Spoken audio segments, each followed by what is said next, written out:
All right, hi, welcome back to a sound of crying.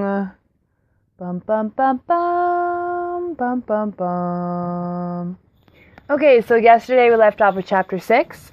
We found out Polly went to go talk to the pastor who has been living in the village and, preaching there for a while. He had some parish records, which proved that Simon Stampenson, the guy from his dream, the uncle of Sarah, was an actual person.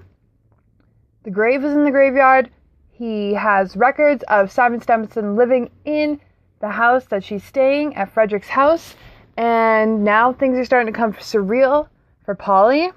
And let's get right into it. So this is chapter 7, Sarah's punishment. Oh, oh, you're back, are you? Said Aunt Sylvia. Please don't go out for so long again without telling anyone where you've gone. Where have you been? To see Mr. Mather. What on earth for? Well, said Polly reluctantly, you said he'd know about the grave. Her aunt stared, then gave a cool little laugh. Nothing wrong with your nerve, is there? Polly realized that this was not a compliment and made no reply. She began to give the other some of the candy she had bought at the village shop. Here you are, Frederick. Oh, thank you, he said in surprise. Then he realized he would have to stop being angry with her now, and added, What did Mr. Mather say? The younger ones had run away.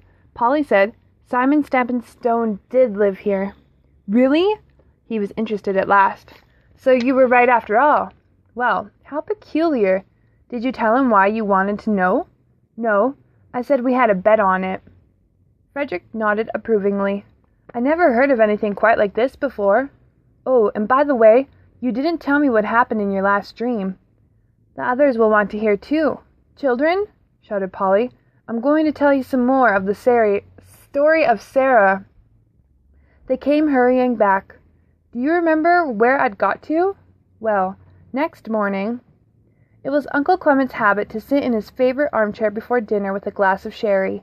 He was glancing through a newspaper when Polly and Frederick came in, but as they plumped down in the chairs near him, he politely put it aside. Daddy, did you know a man called Simon Stampenson used to live in this house? Well, yes, a matter of fact I did. Didn't you? No, said Frederick, slightly crestfallen. Neither did Mother. In that case, I'm intrigued to know how you discovered it. Polly asked Mr. Mather. You see, she's been having these dreams. Polly let him do the explaining. He put it so well. But it was to her Uncle Clement turned with his questions afterwards. So, you think this is some kind of visitation from the past? It's something, anyway, said Polly. What made you first think that you might be dreaming about real people? I saw his grave. Yes, it's rather ostentatious. You could hardly miss it, could you? Why didn't you ask Mr. Mather about it at once? I suppose you thought you'd try us first. Why did you leave me out of your inquiries, though? Well, it was only this morning that I knew. In the first dream, he was just Uncle Simon, but in last night's, they said Mr. Stampenstone. Oh, Polly, Uncle Clement began to laugh. Prompt collapse of this thesis, I'm afraid. I've never noticed that, exclaimed Frederick, annoyed with himself. Polly looked from one to the other uncomprehendingly. Look, said her uncle. You saw the name on Sunday. On Sunday night you dreamed about it. Don't you think that might have been because the name was already in your head? Polly thought for a moment. But he was called Simon in the first dream before I saw the grave.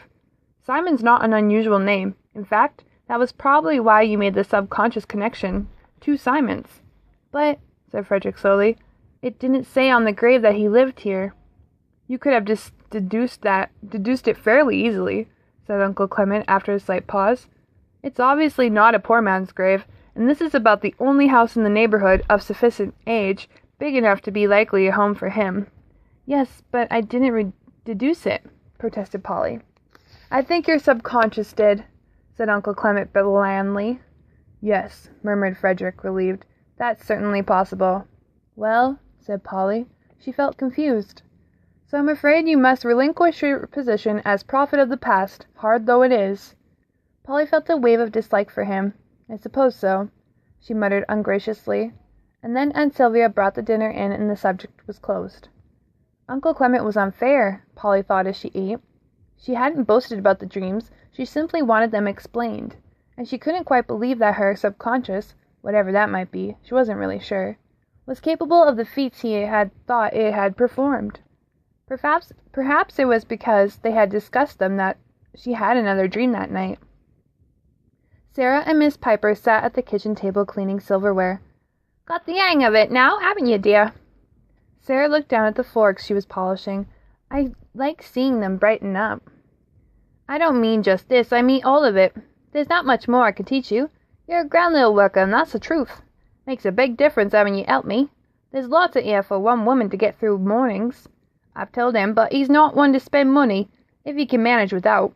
Well, I did get through, but jobs like this weren't done as often as they should have been. I shall miss you, and that's a fact." "It's kind of you to say so." "No, I mean it, and it's not just the help you are. I shall miss having you to talk to. Still, it's better for you to get away. This house is too lonely for a young girl. Just because he never goes out himself, he never thinks anyone else might want to." "He takes me to church on Sunday." A rapid march there and back, and inside the church she had quickly learned to keep her attention rigidly fixed on the service.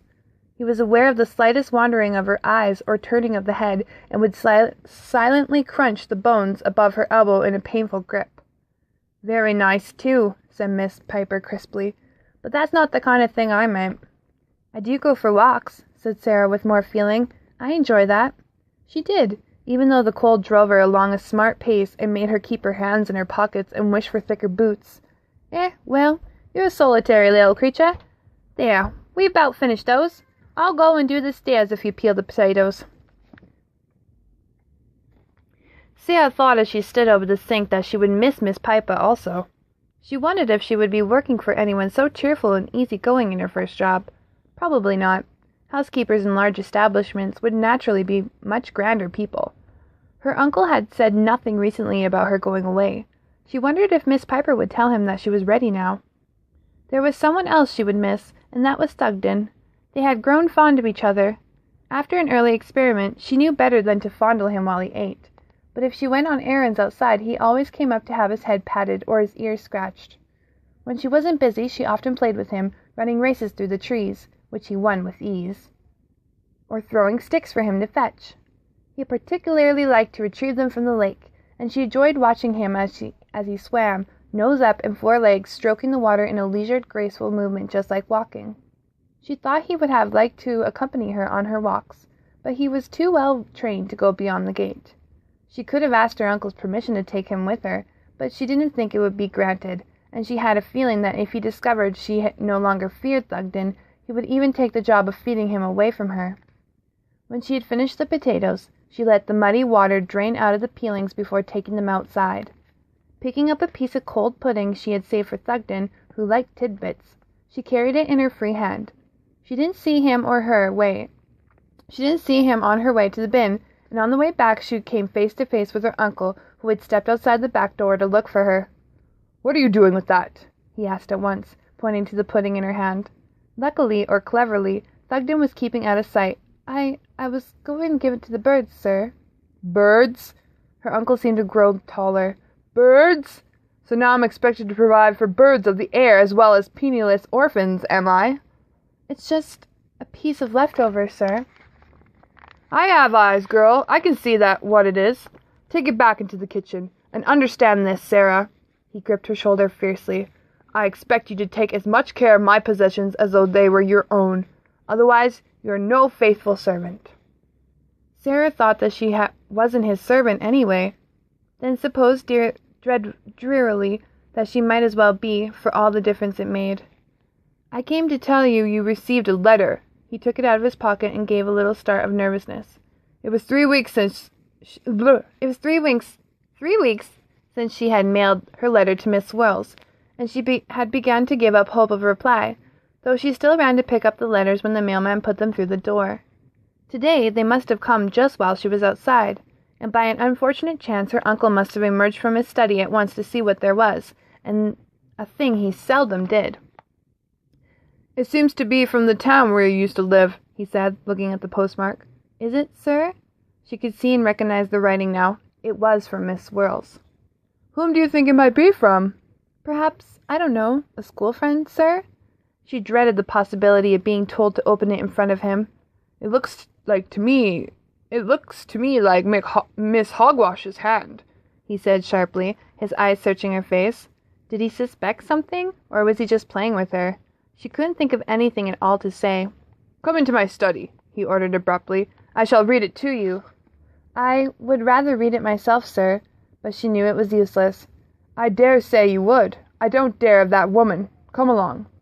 She followed him, trying not to tremble. He closed the study door behind him, then picked up a letter opener, slit the envelope, and took out a sheet of paper. My dear Sarah, he began in mocking tones, I have been busy lately, and unable to write as soon as I should have liked. Was very distressed to hear, his voice took on a sudden surprised depth, of your unhappy situation. Your uncle is evidently... He broke off and read in silence, his face freezing. Sarah felt the palms of her hands running with moisture and wiped them on her apron. He turned the page.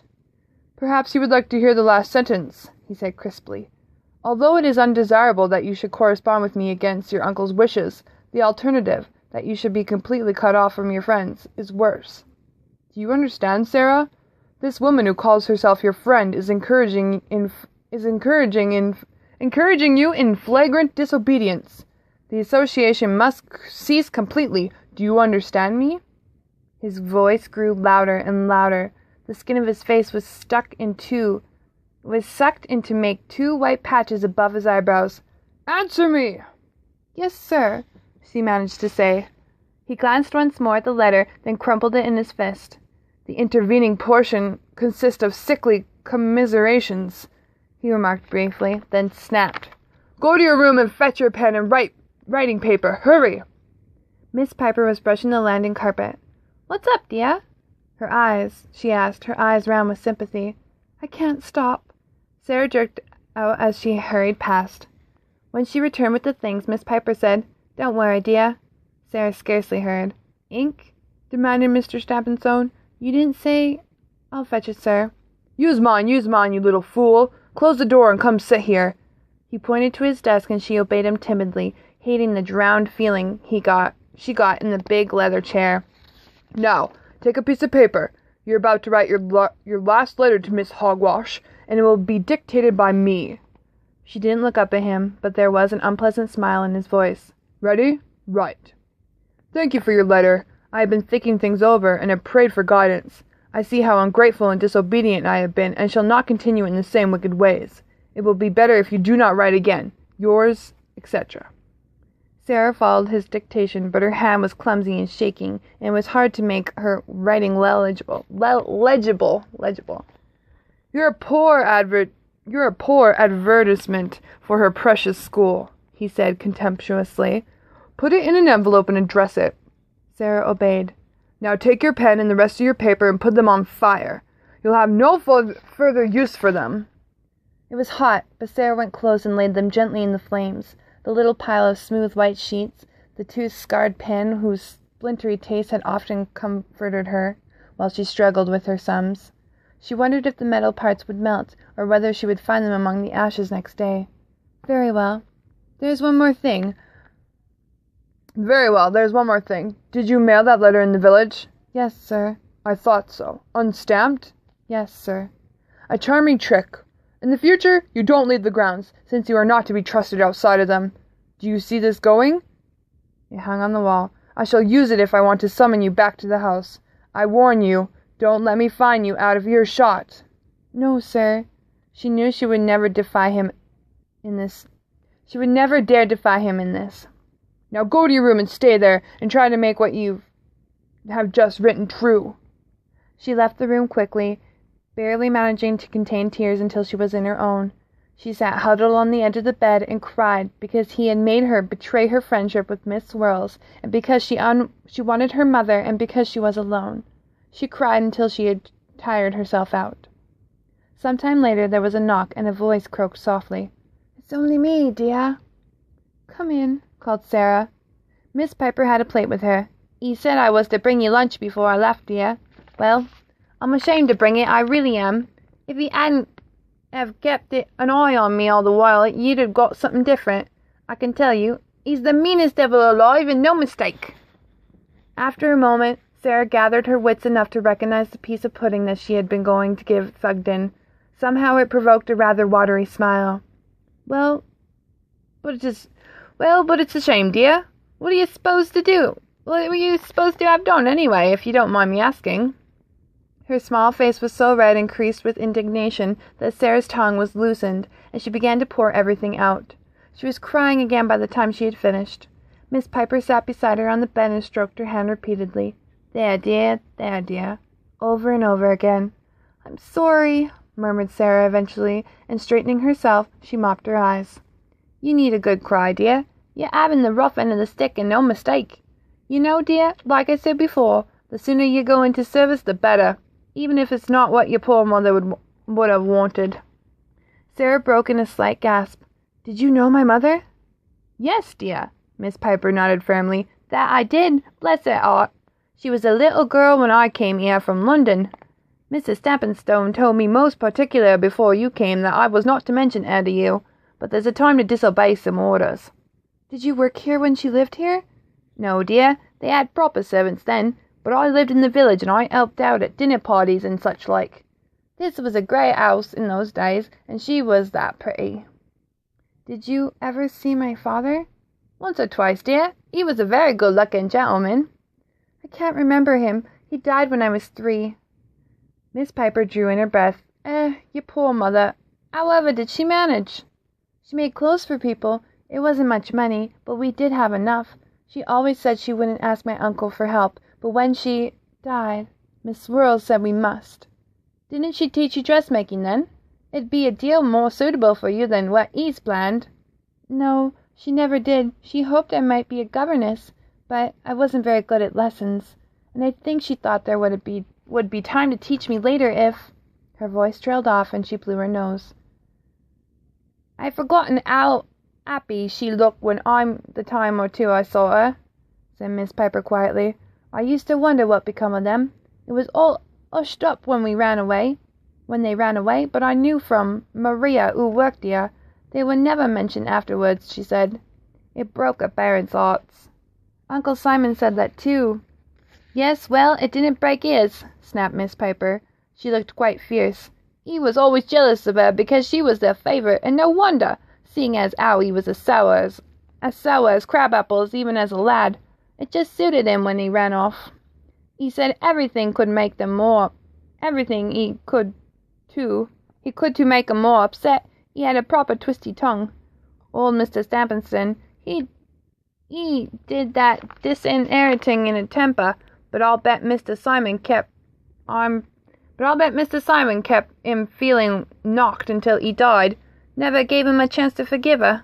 He only lived a year after she left anyway, and Mrs. didn't last much longer, poor lady." "I thought Uncle Simon must have hated her," breathed Sarah. "I can tell you, when he told me you were coming to live here, I felt sorry for you at once. He's got a mean nature, and nobody could say different. It's just not in him to be kind to anyone. The only creature he's halfway kind to is that dog, and even that dog's afraid of him, if you ask me. When he started saying I was to teach you housework, I knew how it'd be. Nonsense about being poor. Of course he couldn't afford to keep you if he wanted to. But like I said, perhaps it's a blessing in disguise. He doesn't." "Yes," said Sarah. I've been thinking that for a long time." You poor little lass." Miss Piper sighed heavily. "I wish I could do something for you. I was right fond of your mother." She stood up slowly. "You have done something," insisted Sarah, "talking about her to me. Thank you." "I couldn't do less. Well, I must go, dear, but I'll see you tomorrow. Chin up now, and show him you don't care." She disappeared around the door with a jaunty little wave. Woo! That was chapter 7. All right. Whoops. So somehow Polly was able to continue with her dream. Sarah got in trouble because her uncle found the letter she had mailed to Mrs. Swirls without postage. He sat her in the study. He read it out loud. Then he stopped breathing. Then he made her write down a note. just to like discontinue communication with this lady, we find out Mr. Simon Stampenstone is just a big old meanie poo. Like, he doesn't have a kind soul in his body. And it was really nice of Miss Piper to tell Sarah about her mom. She had no idea that Miss Piper even knew her mom, but once she found out, I think Sarah felt a little more comforted from what had just happened, her punishment. She had to burn her writing materials, threw them in the fire. She had to eat the scraps that she had kept for the dog. So Uncle Simon Stampenstone is a really, really mean person, and there's no way to change that. If he's already that old and he's still that mean, and he's been like that from a kid, there's no way they can change that about him. So that's what we learned about Sarah. So the plot's thickened. We know that Miss Piper knew her mom. She's in trouble. She got a note back. That's that. The next chapter is called Grey One, Chapter 8. So join me tomorrow for the continuation of the story, A Sound of Crying. And I hope that everybody's having a fantabulous Monday, and join me tomorrow for the story. All right. See you then.